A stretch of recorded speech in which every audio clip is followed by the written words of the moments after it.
নারায়ণগঞ্জের সোনারগাঁয়ে তিনবারের সাবেক প্রধানমন্ত্রী বেগম খালেদা জিয়ার রোগ মুক্তি সুস্থতা কামনায় দোয়া ও আলোচনা সভা অনুষ্ঠিত হয়েছে।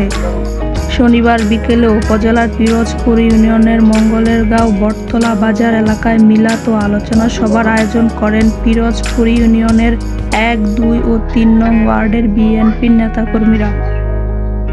নারায়ণগঞ্জ জেলা যুবদলের সাবেক সাধারণ সম্পাদক শাহ আলম মুকুলের সভাপতিত্বে ও পিরোজপুর ইউনিয়ন ১ নং ওয়ার্ডের বিএনপির সভাপতি নূরনবী মাস্টারের সঞ্চালনায় অনুষ্ঠানে প্রধান অতিথি হিসেবে বক্তব্য রাখেন সাবেক শিল্প প্রতিমন্ত্রী ও বিএনপির জাতীয় নির্বাহী কমিটির সদস্য আলহাজ অধ্যক্ষ রেজাউল করিম।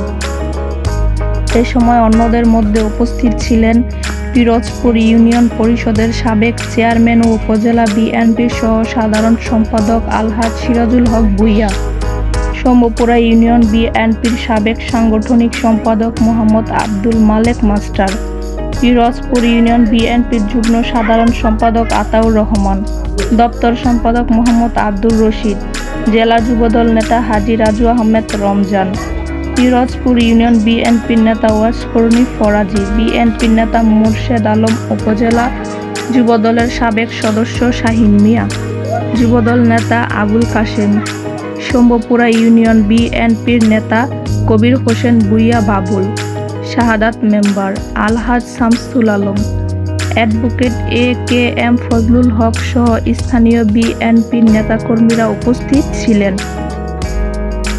এ সময় রেজাউল করিম বলেন, বিএনপির একটি আদর্শিক দল।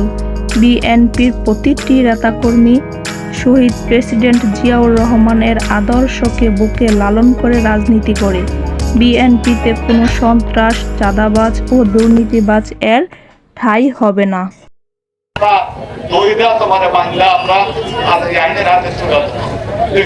যত বড় নেতা বলুক আর কি, তখন দেখবেন ঠিক হয়ে যাবে।